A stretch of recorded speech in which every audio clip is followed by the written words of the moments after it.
Bəzən bir nümunəni həm əlavəli cümlə üzvü, həm də həmcüz üzv kimi fikirləşmək olar. Bunu əsasən kontekstə görə müəyyən edirik.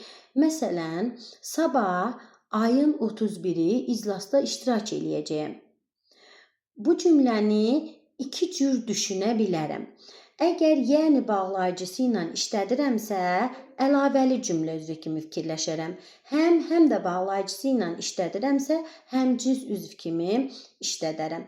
Baxaq indi hər iki bağlayıcını da yerinə qoyaq, işlədək.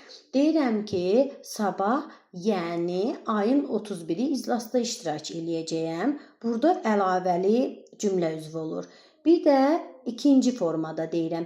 Həm sabah, həm də ayın 31-i iclasda iştirak eləyəcəyəm. Burada da həmcüz üzv kimi fikirləşmək olar. Əvvəldə dediyim kimi, bunları bir-birindən ayırmaq üçün biz kontekstə nəzər yetirməliyik.